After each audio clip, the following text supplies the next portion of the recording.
Hello guys, ये है रिदमा Ishita story का 9th पार्ट। अभी तक की स्टोरी में आपने देखा कि इशिता से रिदमा ने पूछ लिया था कि क्या वो उसकी फ्रेंड्स विद बेनिफिट बनेगी, पर अभी भी इशिता को ये लग रहा था कि शायद वो ये चीज़ अज्यूम कर रही है या फिर ये सब केवल खुशी की उन बातों का नतीजा है और कुछ नहीं। उसे लग रहा था कि शायद वो स्ट्रेस की वजह से हेलुसिनेट कर रही है या फिर उसे सच में कोई बड़ी बीमारी हो चुकी है। इस वजह से इशिता ने अपने डॉक्टर से एक अपॉइंटमेंट भी ले ली थी और वो सुबह होके बस रेडी होके डॉक्टर के पास ही निकल रही थी। वो अभी भी अपने ख्यालों में ही खोई थी। खुशी उसको उसकी सारी हरकतें ऑब्जर्व कर रही थी। खुशी को पता चल रहा था कि वो कुछ तो सोच रही है, पर खुशी तो कुछ और ही सोच रही है। खुशी के दिमाग में चल रहा था कि ये रिदमा दी के बारे में सोच रही है। हाँ, ये सोच तो उसी के बारे में रही थी, पर उससे ज़्यादा ये अपनी हेल्थ को लेकर परेशान थी। इशला जल्दी जल्दी अपना काम ख़त्म करके अपने ऑफिस के टाइम से पहले ही निकल रही थी घर से। खुशी तो अलग इमेजिनेशन में है। खुशी को लग रहा था कि शायद ये लोग डेट पे जा रहे हैं सुबह सुबह, या फिर कुछ भी साथ में अलग टाइम स्पेंड करने के लिए ये जल्दी निकल रही है अपने घर से। इशिता तो बस जल्दी जल्दी अपना काम फिनिश करके उसको निकलना था और वो अपनी बहन को भी समझा रही थी कि मुझे ना एक क्लाइंट से मिलने जाना है, इसी वजह से आज मैं जल्दी निकल रही हूँ और तुम ब्रेकफास्ट कर लेना, ठीक है। वो ये सब बोल के अपने ख्यालों में खोई हुई अपनी कार की तरफ जा रही थी। वो अपना सर नीचे करके बस अपने ख्यालों में ही खोई थी, सामने की तरफ जा रही थी। देख भी नहीं रही थी कि सामने से कोई आ रहा है कि नहीं, और वो किसी से टकरा जाते हैं और वो कोई रिदमा ही होती है। उसको तो अभी भी लग रहा था कि शायद ये रिदमा को इमेजिन कर रही है, रिदमा यहाँ रियल में नहीं है।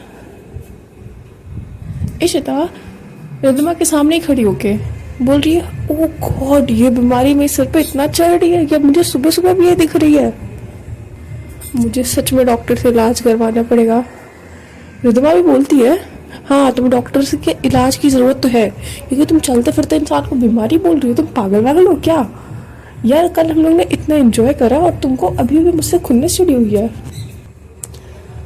रिदमा को देख के खुशी भी उसकी तरफ भाग के हुए आती है।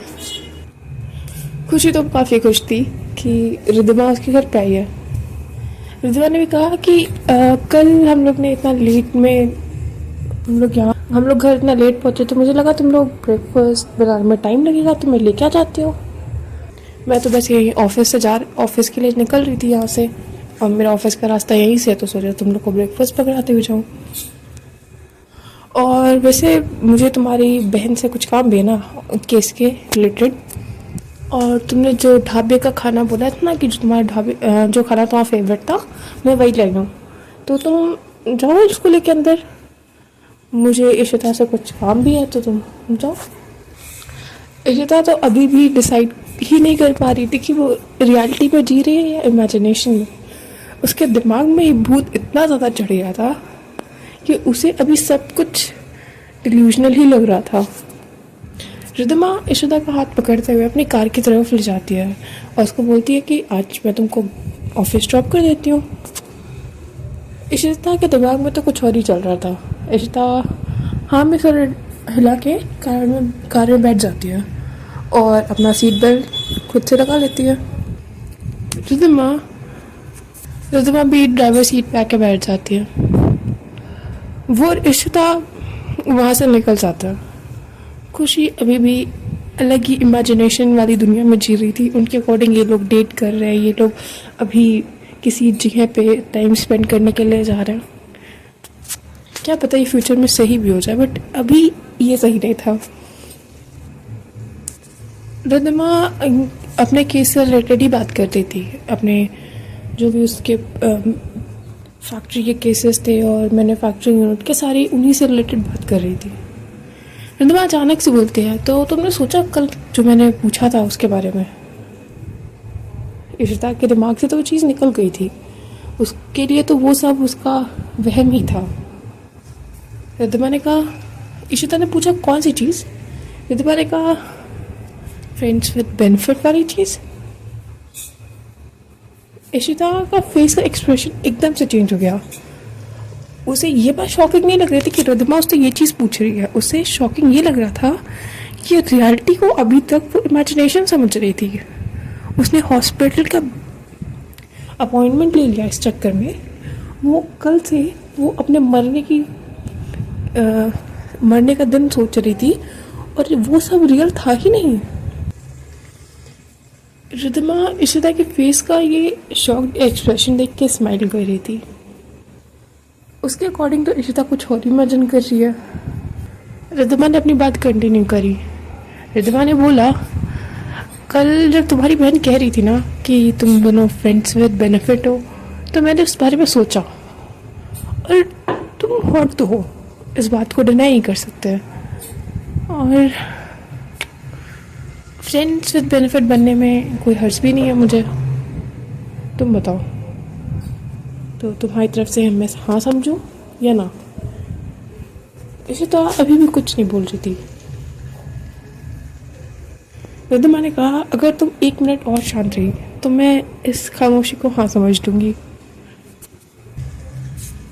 इशिता ने शौक में कहा, हाँ? तो तुमने हाँ बोल ही दिया? नहीं नहीं नहीं, मैंने हाँ नहीं बोला। मैंने वो मतलब मेरा मतलब हाँ क्या था तुम्हारा मतलब? वो इशिता काफ़ी ज़्यादा एम्बैरेस थी। उसे समझ नहीं आता कि वो क्या रिप्लाई करे इसमें। रिद्धिमा उसी टाइम कार रोक देती है। इशिता ने पूछा, तुमने कार क्यों रोका? उसने कहा, तुम्हारा ऑफिस आ गया है तो मुझे कार रोकना चाहिए आई थिंक। रिद्धिमा बहुत प्यार से इशिता के पास आके उसकी बॉडी के बहुत पास आके उसका सीट बेल्ट खोल दिया। इशिता रिद्धिमा का परफ्यूम स्मेल कर सकती थी। वो बहुत स्ट्रॉन्ग परफ्यूम था और इशिता ने तो पहली बार वो परफ्यूम स्मेल कर रही थी। रिद्धिमा के लुक्स तो उसको कम अट्रैक्ट कर रहे थे, बट वो परफ्यूम इशिता को पागल करने के लिए काफ़ी था। रिद्धिमा उसके फेस के बहुत पास थी। वो इशिता के फेस पे अपना हाथ रखती है और पूछती है, तो मैं हाँ समझूं? इशिता कहती है, हाँ। रिद्धिमा बहुत ही प्यार से उसके पास आके उसके लिप्स को किस करती है और बहुत ही सॉफ्टली से किस कर रही होती है। अब वो अचानक से पीछे हट के बोलते हैं, तो तुम्हारा ऑफिस आ गया है, तुम्हें जाना चाहिए। इशिता अभी भी शौक में कहती है, हाँ। वो अपना बैग उठा के तुरंत अपने ऑफिस में चल जाती है। रिद्धिमा अपने कार में बैठ के स्माइल कर रही थी। ये लव तो नहीं था, बट फ्रेंड्स विद बेनिफिट, कुछ तो फ्रेंडशिप से ज़्यादा ही होता है। रिद्धिमा अपनी कार स्टार्ट करके वहाँ से निकल जाती है, पर इशिता अभी भी अपने ऑफिस के गेट के पास खड़े होकर बाहर देख रही थी। उसकी हार्ट बीट बहुत ज़्यादा तेज़ फास्ट बीट कर रही थी। ये जो अभी इंसिडेंट हुआ, ये ना इशिता को खुद से एक्सपेक्टेड था, ना ही रिद्धिमा से। ये सब ऐसे हो जाएगा कि उसे आइडिया भी नहीं था इस चीज़ का। इशिता अभी बहुत ज़्यादा रिग्रेट कर रही थी, क्योंकि उसे अपनी फर्स्ट किस किसी फ्रेंड्स विद बेनिफिट पे वेस्ट नहीं करनी थी। उसे अपनी फर्स्ट किस किसी लव्ड वन के साथ करनी थी, जिसको वो सच में चाहती हो। रिद्धिमा को तो नहीं चाहती वो, और केवल सेक्सुअल नीड की वजह से तो उसकी फर्स्ट किस वो ऐसे वेस्ट नहीं करना चाहती थी। इशिता इस चीज़ को लेकर बहुत रिग्रेट कर रही थी, पर अब जो हो गया वो हो गया। अब इशिता रिवर्स करके टाइम में पीछे नहीं जा सकती थी। वो रिग्रेट करते हुए, अपने दिमाग में सोचते हुए, सर पे हाथ रब करते हुए ऑफिस में जा रही थी। वो सब अभी भी वो सब उसके दिमाग में यही चल रहा था। उसके दिमाग में बस यही चल रहा था कि कैसे रिद्धिमा को मना करे, क्योंकि अब तो उसने हाँ बोल ही दिया है। रिद्धिमा ये सब इशिता ये सब सोचते हुए अपने ऑफिस में ही जा रही थी, अपने कैबिन में। जैसे वो कैबिन में एंटर करती है, उसके सामने कोई इंसान बुके लेके खड़ा था। उसका फेस भी नहीं दिख रहा था। वो बहुत बड़ा बुके था, बहुत सारे अलग अलग टाइप के फ्लावर्स थे उसमें। ये हम कह सकते थे कि उसमें जितने फ्लावर्स एक दुकान पर मिल सकते हैं उससे तो कई ज़्यादा फ्लावर्स थे, अलग अलग वैरायटीज़ के। वो जो इंसान सामने वो बुके लेके खड़ा था, जैसे ही वो अपना बुके हटाता है अपने फेस से, इसी तरह तो उसको देख के एकदम खुश हो जाती है। उसका मूड तो एकदम से चेंज हो जाता है। वो बस जाके उसे हक कर लेती है। ये थी ये साक्षी, इशिता की बहुत अच्छी दोस्त, इशिता की स्कूल फ्रेंड, जिसके साथ इशिता ने बस स्कूल में पढ़ा था, बट उसकी और साक्षी की बॉन्डिंग बहुत स्ट्रॉन्ग थी। इशिता के लिए वो उसकी बहन है। इशिता के पेरेंट्स भी जब उसके साथ रहते थे तब वो उसे अपनी बेटी जैसा ही मानते थे।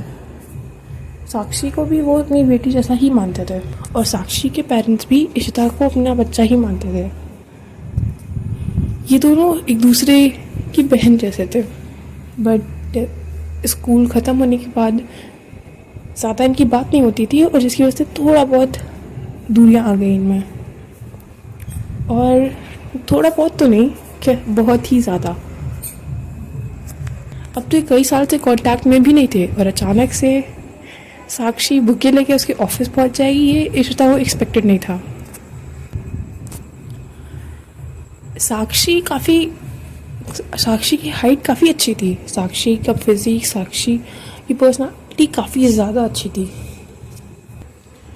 साक्षी मेडिकल की पढ़ाई करके फ़ॉरेन से आ रही थी, और उसका फ़ॉरेन में एक वेल सेटल करियर था उसका। वहाँ पे एक उसने हॉस्पिटल भी खोला था, और उसकी एक ब्रांच वो इंडिया में भी खोलने वाली थी, और इसीलिए वो यहाँ आई थी।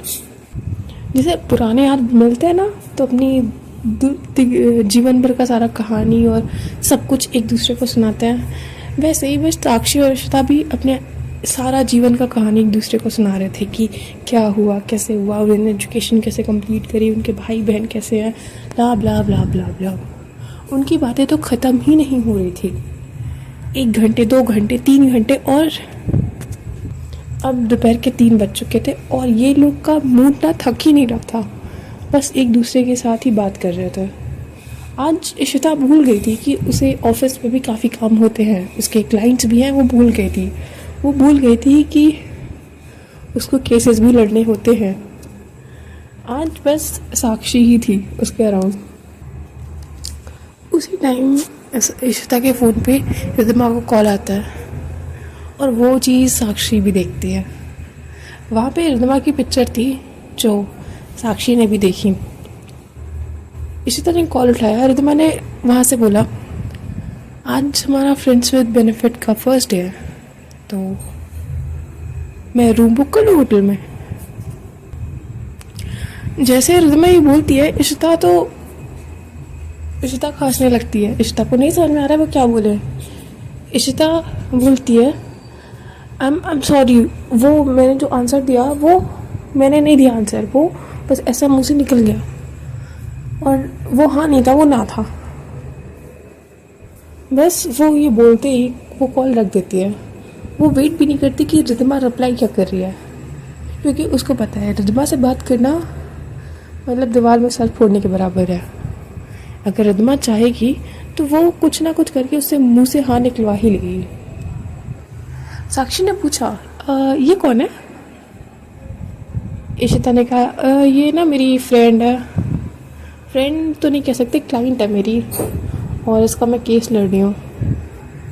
साक्षी ने कहा, ये वही है ना आर्म इंडस्ट्री वाली, जो मैन्युफैक्चरिंग यूनिट है जिसके ऊपर काफ़ी ज़्यादा, जिसके फादर की डेथ हुई अभी रिसेंटली।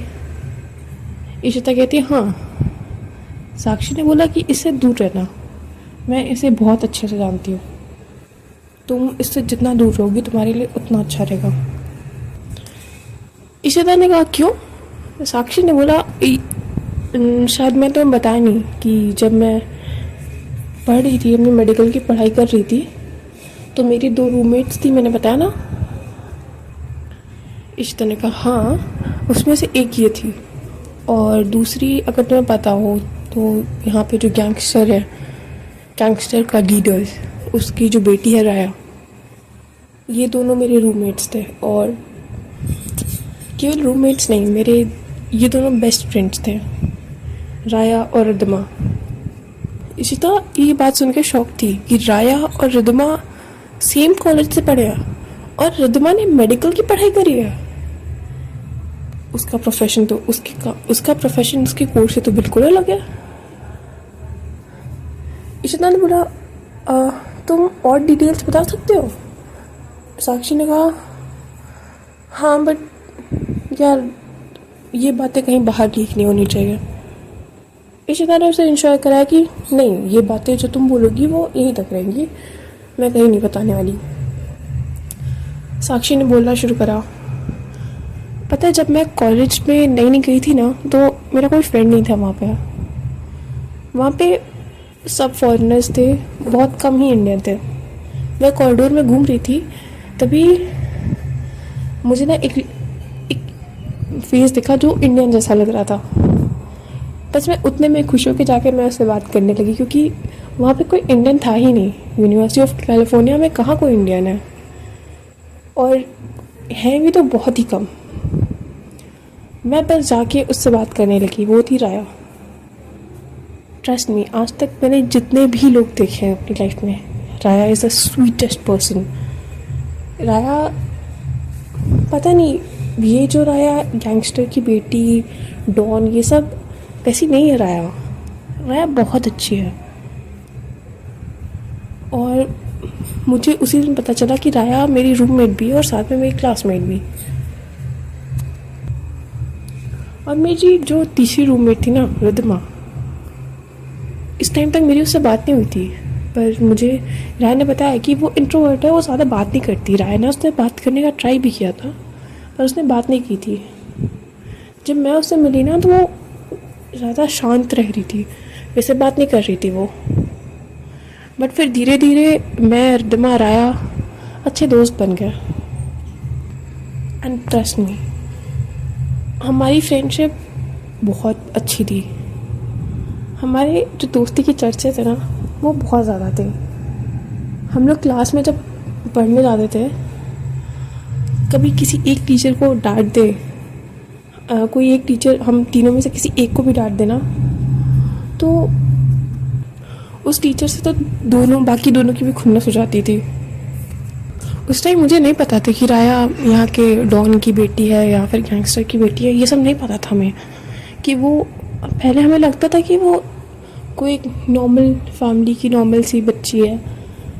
रिदमा का तो मुझे स्टार्टिंग से पता था कि उसके फादर वेपन मैन्युफैक्चरिंग यूनिट के ओनर हैं, और इसी वजह से उसके पीछे काफ़ी ज़्यादा लड़के उसके पीछे पागल थे। लड़के क्या, उसके पीछे काफ़ी लड़कियां भी पागल थी इसी वजह से।